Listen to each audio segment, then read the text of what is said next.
ሰላም ጤና ይስጥልን እንዴት አርፍዳችኋል? ወደ ገበያ ስፖርት ቤተሰቦች ሮቤል አብርሃም የሰኔ 23 የዕለተ ማክሰኞ የረፋድ የገበያ ስፖርት መረጃዎችን ወደ እናንተ ለማድረስ እዚህ ተገኝቻለሁ።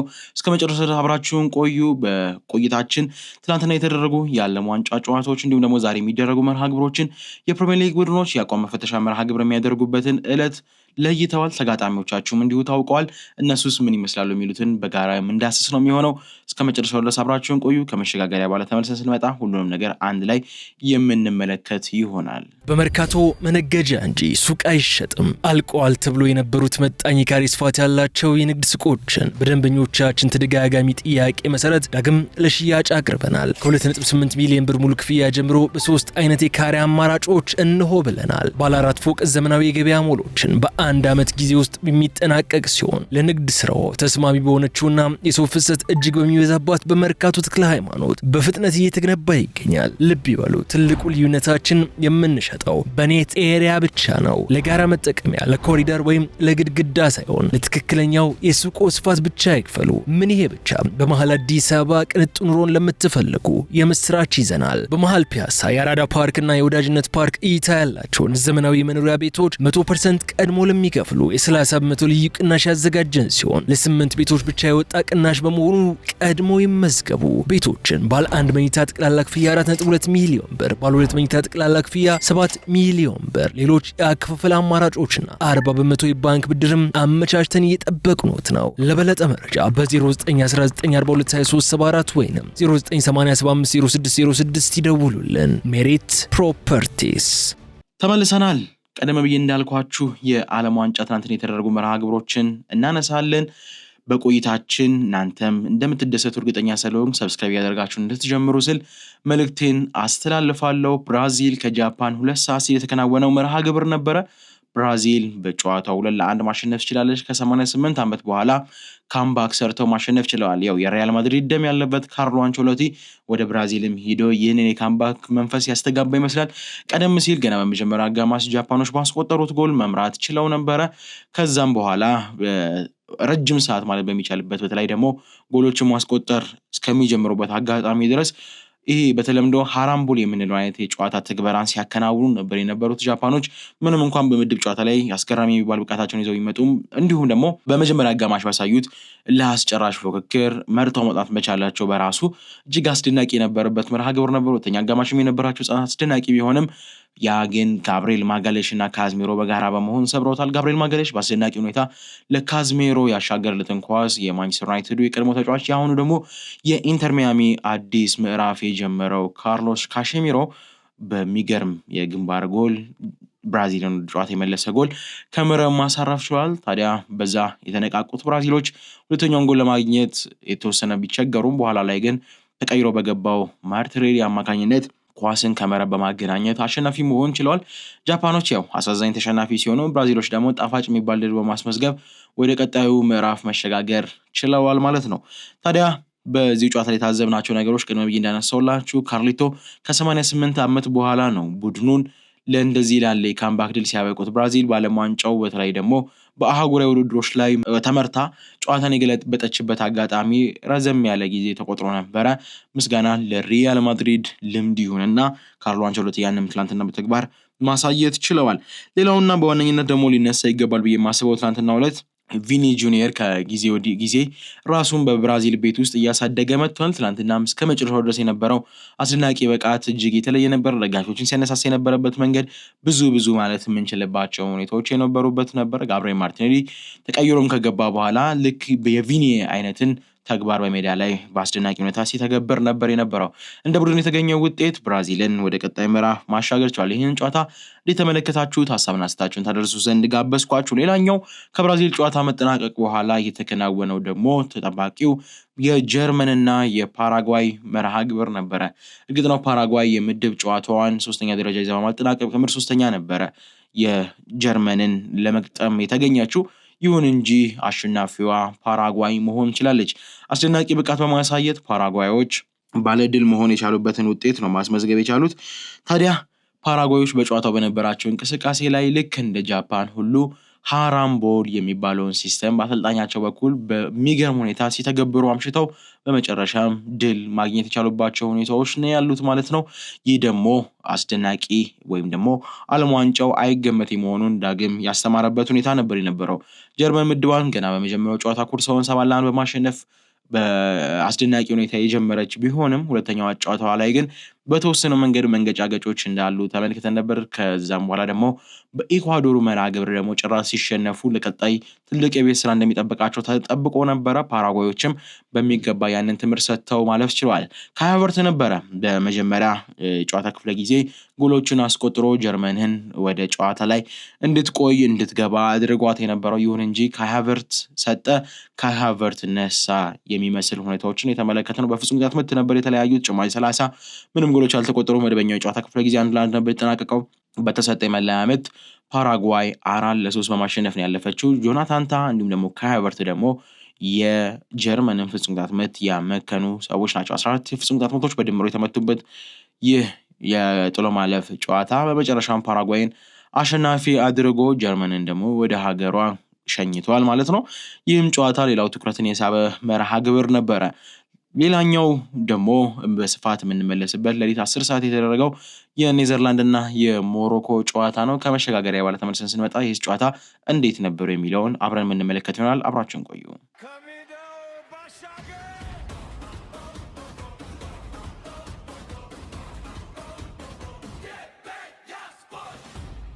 ከመሸጋገሪያ በኋላ ተመልሰናል። የምንመለከተው ደግሞ አሁን ሌሊት 10 ሰዓት ሲል የተደረገውን ጨዋታ ነው። ለውድድሩ ከፍተኛ ትኩረት ግምት የተሰጣቸው ሁለቱ ሀገራት የተገናኙበት ጨዋታ በሞሮኮ አሸናፊነት ተጠናቋል። አውሮፓዊቷ ሀገር ኔዘርላንድ በጨዋታው ላይ ለአፍሪካውያን ለካ እንዲህ እጅ መስጠትም ይቻላል ወይ የሚለውን ትምህርት በሮላንድ ኮማን በኩል ለዓለም አስተላልፋን የወጣችው። ገና ጨዋታው ሳይጀመር የፍርሃት የሚመስል በ5 ተከላካዮች የገቡት ኔዘርላንዶች በጨዋታውም በሚገባ ተቀጥተውበታል።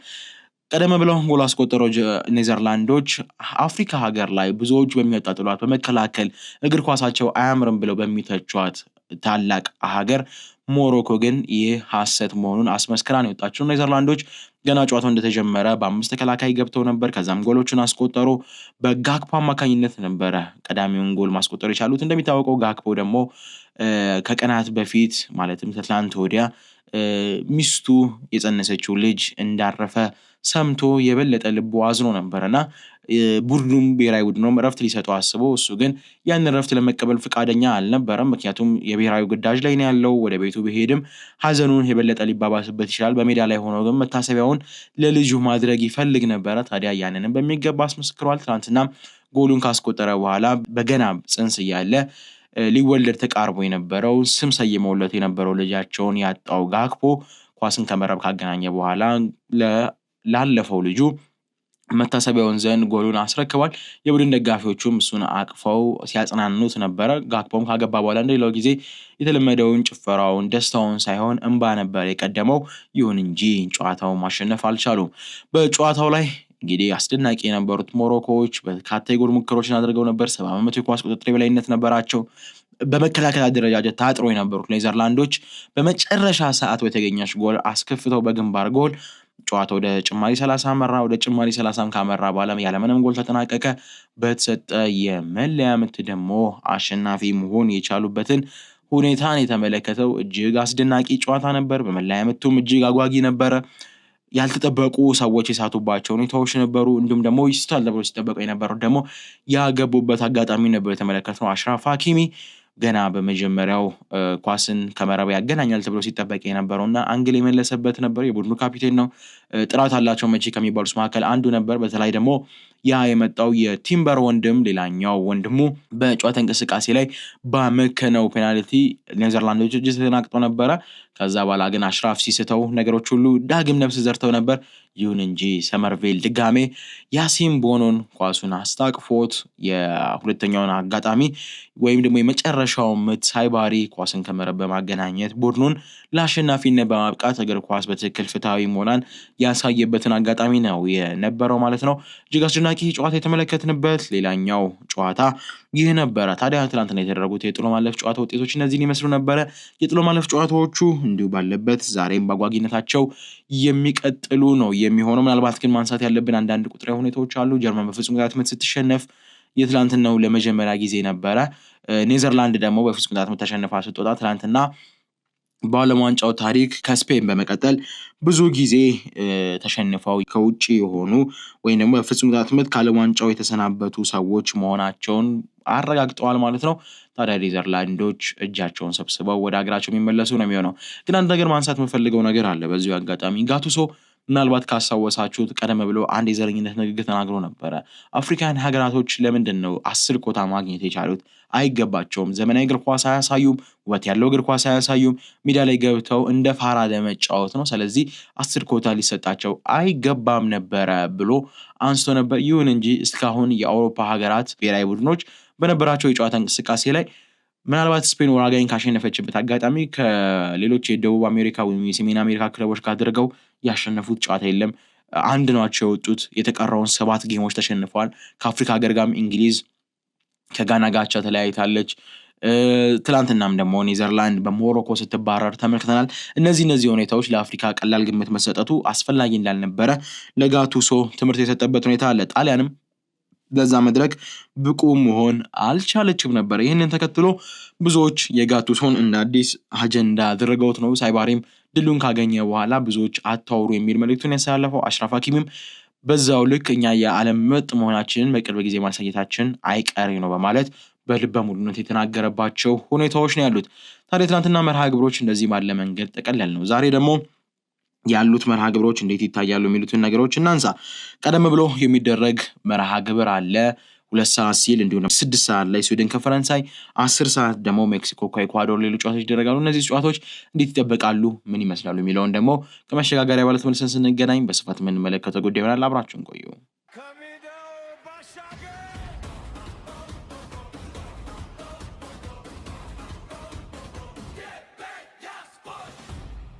ተመልሰናል።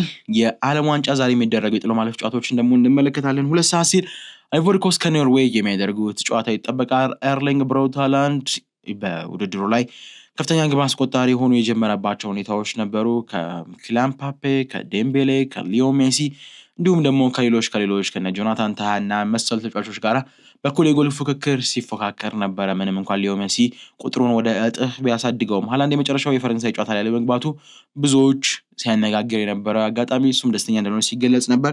ዛሬ ደግሞ አፍሪካዊቷን ሀገር አይቮሪ ኮስትን ይገጥማሉ። ሃላንድም ከጨዋታው አስቀድሞ በተሰጠው መግለጫ እኔ በየትኛውም ጨዋታ ላይ በገባ ጎል እንደማስቆጥር አምናለሁ፣ ስለዚህ አይቮሪ ኮስት ተዘጋጅ የሚል መልእክቱን በስናፕቻት ገጹ ማድረሱ ነበረ። ታዲያ የዛሬው ጨዋታ እንዴት ይጠበቃል?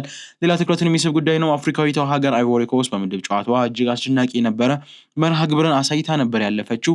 ብዙዎች ያልጠበቋት አይቮሪ ኮስት እንዲሁም ዝቅተኛ ግምት የተሰጣት ነበር ማለት እንችላለን። እርግጥ ነው የቡድን ስብስብ ጥራቶቹ አስደናቂ ነበሩ፣ ግን ከሌሎች መሰል የአፍሪካ ሀገራቶች ጋር በመከላከል የሚያምን ብሔራዊ ቡድን የላትም እና ምናልባት የቱኒዚያ ጠፈንታ ሊደርሳት ይችላል ተብሎ ተጠብቆ የነበረችው አይቮሪ ኮስት ነበረች።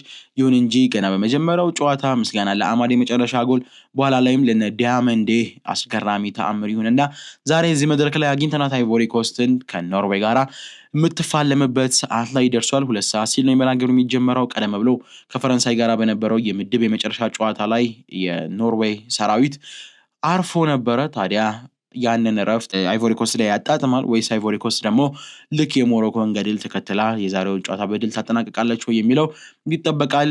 የ9 አፍሪካ ሀገራቶች በዚህ የመጨረሻ 32 ውስጥ ይገኛሉ። ታዲያ ስንት የአፍሪካ ሀገራቶች ያልፋሉ? ሌላ ራሱን የቻለ አጀንዳ መሆን የሚችል ርዕስ ነው። ኖርዌይስ በመጀመሪያ ዓለም ዋንጫ ተሳትፏ በነ ኤርሊንግ ብራውት ሃላንድ፣ በነ ሶርሎዝ እንዲሁም ደግሞ በነ ላርሰን ኦዴጋርድ መሰል ኮከቦች ታግዛ ውጤታማ ትሆናለች ወይ? ሌላው ትኩረትን የሚስብ ጉዳይ ነው። ሌላኛው 6 ሰዓት የሚደረገው ተጠባቂ መርሃ ግብር ነው። ስዊድን ከፈረንሳይ የሚያደርጉት መርሃ ግብር ነው። ዲዲየር ዴሾ ከጨዋታው አስቀድሞ እኛም እነሱም የምንጫወተው ምርጥ አጥቂዎችን ይዘን ነው። በእኛ በኩል ኪሊያን ምባፔ እንዲሁም ደግሞ ኡስማን ዴምቤሌ፣ ዴዚር ዱዌ፣ ባርኮላ፣ ማቴታ መሰል ምርጥ አጥቂዎች አሉ። በእነሱ በኩልም አይዛክ እንዲሁም ደግሞ ቪክተር ዮክሬሽ፣ ኤላንጋ እና ሌሎች ምርጥ አስደናቂ የሆኑ አጥቂዎች አሏቸው። ስለዚህ የአጥቂዎች ምርጥ ፍልሚያ ይሆናል ተብሎ የሚጠበቅ መርሃ ግብር ነው ሲሉ ዴሾ ተናግረው ነበር። ታዲያ ዴሻምፕስ እንዳሉት የዛሬው ጨዋታ በአጥቂዎች ኮከቦች መሞላቱ ተከትሎ የጎሎች ብዛት ልንመለከት እንችላለን ወይስ ደግሞ ምን አይነት የአደረጃጀት የጨዋታ ስታይል ልንመለከት እንችላለን የሚለው ይጠበቃል። ገና በመክፈቻው ጨዋታ ስዊድን ቱኒዚያን 5-1 አሸንፋ የነበረ ቢሆንም በሁለተኛዋ ጨዋታ በኔዘርላንድ 5-1 ሽንፈት ደርሶባት ተካክሶ ነበረ። ታዲያስ አሁን ላይ ያንን ማስቀጠል ትችላለች ወይ? ራሱን የቻለ ትኩረት የሚስብ ጉዳይ ነው። በመከላከል እጅግ ከፍተኛ ጥያቄ የሚነሳባቸው የግራን ፖተሩ ቡድን ስዊድን በዛሬው ጨዋታ ላይ ፈረንሳይን በምን አይነት መንገድ ትቋቋማለች? ብዙዎች በትኩረት የሚጠብቁት ጨዋታ ነው። ለሊት 6 ሰዓት የሚደረገው እንግዲህ የስዊድን ብሔራዊ ቡድን አጥቂ የሆነው ቪክተር ዮክሬሽ ሳሊባን በተቃራኒ ስለመግጠም ተጠይቆ ነበረ። እንግዲህ ያው ለመቋቋም የተቻለኝን ሁሉ አደርጋለሁ፣ ሳሊባ የቡድን አጋሬ ነው፣ እንዴት መከላከል እንደሚችል አውቃለሁ፣ ስለዚህ እንዴት ልጎዳው እንዴት ስላገባበት እንደሚችል ስለማቅ የጨዋታውን መጀመር በጉጉት እየጠበቅኩ ነው ብሏል። እናንተ አድማጮች ይህንን ጨዋታ እንዴት እየጠበቃችሁ ነው የሚለውን ደግሞ ለእናንተ መልእክቱን አስተላለፊ ምላሻችሁን ደግሞ ኮሜንት ላይ ጠብቃለሁ ማለት ነው። ሜክሲኮ ከኢኳዶር ሌላው ሌሊት 10 ሰዓት ሲል የሚከናወነው ተጠባቂ መርሃ ግብር ነው። ሜክሲኮ በዓለም ዋንጫው 3ቱንም ጨዋታዎቿን አሸንፋ ወደ ጥሎ ማለፉ የተቀላቀለች ሀገር ናት። ታዲያ ይህች ሀገር ዛሬ ደግሞ የመጨረሻ የጀርመን ላይ ተአምር ሰርታ ካለፈችው ኢኳዶር ጋራ በምድሯ ላይ የምትጫወት ነው የሚሆነው። ሜክሲኮ ከኢኳዶር ሌሊት 10 ሰዓት ሲል የሚደረገው መርሃ ግብር ምን አይነት ጨዋታ እንቅስቃሴ ያሳየናል? ሜክሲኮ በሀገሯ ጉዞዋ ገና በ32 ውስጥ ይገታል ወይስ ደግሞ ጀርመንን በተአምር ያለፈችው ኢኳዶር አሁን ጀርመንን ተከትላ ወደ ሀገሯ ኢኳዶር ትጓዛለች የሚለው ሌላኛው የሌሊት 10 ሰዓት ምላሽ የሚሰጠን መርሃ ግብር ይሆናል ማለት ነው። ያደመጣችሁት የሚገኘው ገበያ ስፖርትን ነው። አሁንም ቆይታችን ይቀጥላል። ማንቸስተር ሲቲ ስላስፈረመው አዲስ አሰልጣኝ እንዲሁም ደግሞ በመጨረሻም ደግሞ የፕሪሚየር ሊግ ቡድኖች በቀጣይ ስለሚያደርጉት የፕሪሲዝን መርሃ ግብር ወደ እናንተ የምንመለስ ነው የሚሆነው። ቆይታችሁ ይቀጥል። ሮቤል አብርሃም ነኝ። አብራችሁን ቆዩ።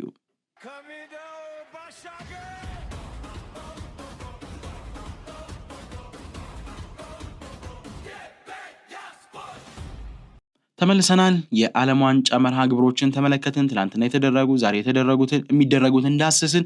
አሁን ደግሞ እስኪ ከዓለም ዋንጫ ነክ መረጃ ወጣ ያሉ ሁኔታዎችን እንመልከት። ትናንትና ማንቸስተር ሲቲ ኤንዞ ማሬስካን የፔፕ ጋርዲዮላ ምትክ በማድረግ መሾሙን አስታውቋል። ሌሎች ደግሞ የፕሪሚየር ሊግ ተጋጣሚዎች በሚያደርጉት የፕሪሲዝን መርሃ ግብሮች ሙሉ ለሙሉ ይፋ ተደርገዋል። እነሱን ይመስላሉ የሚለውን ደግሞ እንመልከት። ቀደም ብዬ እንዳነሳሁላችሁ ገና በሲዝኑ መጠናቀቂያ መሃል ነበረ ፔፕ ጋርዲዮላ በማንቸስተር ሲቲ እንደማይቀጥል የተረጋገጠው። ይህንን ተከትሎ ብዙዎች ይህንን ቦታ ማን ይረከባል ሲሉ ተጠብቀው ነበር። ይሁን እንጂ የማንቸስተር ሲቲ አዲስ አሰልጣኝ ሆኖ የተሾመው ኤንዞ ማሬስካ ነው። ኮምፓኒ እንዲሁም ደግሞ ሌሎች ስሞች ከዚህ ቦታ ጋር ሲያያዙ የነበረ ቢሆንም ኤንዞ ማሬስካ ግን ወደ ቀድሞ ኃላፊነቱ ወደ ቀድሞ ክለቡ ለሶስተኛ ጊዜ የተመለሰበትን ሁኔታ ነው የተመለከትነው። ቀደም ሲል በቢ ቡድን አሰልጣኝነት ከዛም ደግሞ ከፔፕ ጋርዲዮላ ምክትልነት ነበር። አሁን ደግሞ የራሱ ፔፕ ጋርዲዮላ ምትክ በመሆን በዋና አሰልጣኝነት ውሃ ሰማያዎቹን ተቀላቅሏል። የ3 ዓመት ኮንትራት የተፈራረመው ከፊርማውም በኋላ ኤንዞ ማሬስካ እንዳነሳው ከሆነ ጥሩ የሚባል ግስጋሴ እናደርጋለን፣ ማንቸስተር ሲቲን ዳግም ወደ ከፍታው መልሰን በዋንጫዎች የሸበረቀ ቡድን እናደርገዋለን። ይህንን ለማድረግ ደግሞ ትክክለኛው ሰዓት ላይ ነው የምንገኘው። በቆይታችን ጥሩ የሚባሉ ስራዎችን ሰርተን ስማችንን በዚሁ ታላቅ መድረክ ላይ ማስቀመጥ እንፈልጋለን። ፔፕ ጋርዲዮላ እጅግ ድንቅ አሰልጣኝ ነው። የእሱ ምትክ መሆን በራሱ ከባድ ቢሆንም ጫናዎቹን ተቋቁመን ስኬታማ ለመሆን እንጥራለን ከቡድን አባላቶች ጋራ ሲል ኤንዞ ማሬስካ መልእክቱን አስተላልፏል። ቀደም ሲል ከሌስተር ጋራ የሻምፒዮንሺፑ አሸናፊ ሆኖ ወደ ቼልሲ ያመራው ኤንዞ ማሬስካ በቼልሲ ቤትም ቡድኑን ለአውሮፓ ኮንፈረንስ ሊግ ብሎም ደግሞ ለዓለም የክለቦች ዋንጫ አሸናፊነት በማብቃት ከቡድኑ ጋር ጥሩ የሚባል ስኬቶችን ያሳለፈ ባለበት ሰዓት ላይ ከአመራሮቹ ጋራ በተጫዋቾች ዝውውር ጉዳይ መስማማት ባለመቻሉ ኮንትራት ገና ቀሪ ያለው በስምምነት መለየታቸው ይታወቃል። ይህንን ተከትሎ ማንቸስተር ሲቲ በነገራችን ላይ 17 ሚሊዮን ፓውንድ ለቼልሲ የውል ማቋረጫ ክፍያ እንደከፈለ ነው የተገለጸው። እስካሁን ድረስ ለማሬስካም ቼልሲ ደግሞ ሲከፍለው እንደነበረም ተያይዞ የተገለጸባቸው ሁኔታዎች ነው ያሉት። አሁን ግን ኤንዞ ማሬስካ የሁለተኛው ጣሊያናዊ አሰልጣኝ መሆን ቻለ። ማንቸስተር ሲቲ ከዚህ ቀደም በዚሁ አጋጣሚ ሲመሩ የነበሩት ከ2009 እስከ 13 በማንቺኒ አማካኝነት ነበሩ። በቆይታቸውም 3 ዋንጫዎችን አሳክተው ነበር አሰልጣኝ ኤንዞ ማሬስካስ ቀጣዩ ተረኛ ነው። በዝውውር መስኮት እንቅስቃሴ ላይም ሌላው በዚህ ማንቸስተር ሲቲ ቤት ሳንወጣ ኤሊት አንደርሰን ከቅርብ ጊዜ ጀምሮ ስምምነት ላይ መድረሳቸው ይታወቃል። በ136 ሚሊዮን ማንቸስተር ሲቲ የግሉ ለማድረግ ከኖቲንግሃም ፎረስት ጋር ከስምምነት ደርሶ ነበር። ታዲያ የሕክምና ምርመራውን በዛው የዓለም ዋንጫ ግዳጅ ላይ ያለ በኒውዮርክ በተሳካ ሁኔታ ማጠናቀቁና አሁን የቀረው የማንቸስተር ሲቲ ማሊያ ለብሶ ኮንትራት መፈራረም ብቻ ነው። እሱም ደግሞ የጊዜ ጉዳይ መሆኑን የክለቡ የቅርብ ምንጮች ማረጋገጥ ችለዋል ማለት ነው። አሁን ደግሞ እስኪ ወደ ፕሪሲዝን መርሃ ግብሮች እናምራ። ቡድኖች ልክ የውድድር ዓመቱ ከመጀመሩ አስቀድሞ አቋማቸው ምን ላይ ነው፣ ያስፈረምናቸው ተጫዋቾችስ እንዴት ናቸው የሚሉትን እንዲሁም ደግሞ በተለያዩ ሀገሮች ላይ የተንቀሳቀሱ ከደጋፊዎቻቸው ጋር ትውውቅ የሚያደርጉባቸው መርሃ ግብሮች አሉ። ታዲያ የፕሪሲዝን መርሃ ግብር ዘንድሮ ክለቦች እንደየዓለም ዋንጫ ተሳትፎ ባላቸው ሀገራቶች ይወሰናሉ። እኛ ግን በዋነኝነት ቶፕ 6 የሆኑ ቡድኖችን ብቻ ነው የምንመለከተው። እነዚህ ቶፕ 6 ቡድኖች ማንን ነው በፕሪሲዝን የሚገጥሙት የሚለውን ተመልክተን የዛሬው የሰኔ 23 የዕለቱን ረፋድ ፕሮግራማችን የምናጠቃልል ነው የሚሆነው ማለት ነው። እንግዲህ በቀዳሚነት የምናነሳው የቶተንሃም ሆትስፐርን ይሆናል። ምክንያቱም ብዙዎችን በጉጉት የሚጠብቁት ይህንን ይመስለኛል። ምክንያቱም ቶተንሃም ሆትስፐር በርካታ የተጫዋቾችን ግዢ የፈጸመ ነው የሚገኘው። ታዲያ ከመውረድ የተረፉት ቶተንሃሞች አሁንስ እንዴት ይህንን ነገር ያስተዳድሩታል የሚለው ይጠበቃል። እዚሁ ስቱዲዮ እያለን ነበረ ሙሉ ፕሮግራሙ ይፋ የሆነው። ቀደም ሲል አናውንስ ያደረጉ ክለቦች ነበሩ፣ እርግጥ ነው። ከዛ በኋላ ግን አናውንስ የተደረገው በክለቦቹ አልነበረም። እንደዚሁ በቅርብ ሩመር በሆኑ መረጃ ምንጮች ነበሩ። አሁን ግን ሁሉም ክለቦቹ ኦፊሻል አድርገውታል። የፕሪሚየር ሊጉ ኦፊሻል ገጽም ይህንን ማጋራት ችሏል። ታዲያ ቶተንሃምን በቀዳሚነት ስንመለከት ኦክላንድን የሚገጥም ይሆናል በመጀመሪያው ጨዋታው። ከዛ ደግሞ ሲድኒ ኤፍሲን ይገጥማል፣ ቼልሲን ይገጥማል። ከዛም ደግሞ አለፍ ብሎ ደግሞ ቶተንሃም ሌላ የሚያደርገው መርሃ ግብር እዛው ወደ ሆፈንሄም አቅንቶ ሌላ ጨዋታውን የሚያደርግ ይሆናል ማለት ነው። እነዚህ የቶተንሃም ስኬጁሎች ናቸው። ሌሎኞቹን ደግሞ አጠር አድርገን ለመመልከት ያክል በቀዳሚነት ትኩረት ይሰጠዋል ብዬ የማስበው ሌላኛው ሊቨርፑል ነው። ምክንያቱም አንድሮ ኢራኦላን አዲስ አሰልጣኝ አድርገዋል። ያላቸውን ጊዜ ጠባብ ስለሆነ 3 የፕሪሲዝን መርሃ ግብሮች ነው የሚያደርጉት። ሰንደርላንድ፣ ዌስትሃምን፣ ሬክስሃምን እና ሊድስን የሚገጥሙ ነው የሚሆነው ማለት ነው። ሌላኛው ደግሞ መመልከት አለብን ብዬ የማስበው የቼልሲ ነው። እሱም በዣቪ አሎንሶ ስር ነው የሚመሩት። አዳዲስ ተጫዋቾችን ፊርማ እያከናወኑ የሚገኘው ዣቪ አሎንሶስ እንዴት ቡድኑን ይገነባዋል የሚለው ሌላኛው ትኩረት የሚስብ ጉዳይ ስለሆነ ዌስትሃም ሲድኒ ወንደረርስን ይገጥማል። ከዛ ቶተንሃምን ይገጥማል። ሌላኛው ጁቬንቱስን፣ ኤስ ሚላንን እና ወደ ፐርሺያ ማቅነቶ ደግሞ የማሌዥያን ቲም ኮከቦችን የሚገጥም ነው የሚሆነው ማለት ነው። ቼልሲ ወደ ሌሎች መርሃ ግብሮች ደግሞ ስናመራ ማንቸስተር ዩናይትድን መመልከት ይኖርብናል ብዬ አስባለሁ። ማንቸስተር ሲቲን ስንመለከት ከኢንተር ሚላን ጋር ጨዋታውን ያደርጋል። ከዛ በኋላ ደግሞ ከኤዥያ ሊግ ስታሮች ጋር ጨዋታውን ያደርጋል። በመጨረሻም ደግሞ ከአትሌቲኮ ማድሪድ ጋር 3 ጨዋታዎችን ብቻ በማድረግ የሚያጠናቅቅ ነው የሚሆነው። ዢሮና ሪያል ቤቲስን እንዲሁም ደግሞ በኤሚሬትስ ካፕ ደግሞ ቦሩሲያ ዶርትመንድን አርሰናል ይገጥማል። ሌላኛው ደግሞ ማንቸስተር ሲቲን በኮሚኒቲ ሺልድ በካርዲፍ ሲቲ ሜዳ የሚገጥም ነው የሚሆነው ማለት ነው። ሌላኛው መመልከት አለብን ብዬ ደግሞ ማስበው ማንቸስተር ዩናይትድን ነው። ሬክስሃምን ይገጥማል፣ ሊድስን ይገጥማል፣ እንዲሁም ደግሞ ኤስ ሚላንን ፒኤስጂን በመግጠም ማንቸስተር ዩናይትድ ደግሞ ፕሪሲዝኑን የሚያጠናቅቅ ይሆናል ማለት ነው። ለአድማጮቻችን እዚሁ ቀጥታ ደረስናችሁ። ቀደም ብሎ እንዳልኳችሁ አሁን ነበር የወጡት ሙሉ የፕሪሲዝን ማቾቹ። እነዚህ ምን ይመስላሉ፣ በቀጣይ ደግሞ ጨዋታዎቹ እንዴት ይታያሉ፣ እንዴት ተመረጡ የሚለውን በሌላ መርሃ ግብር ይዤላችሁ እመጣለሁ።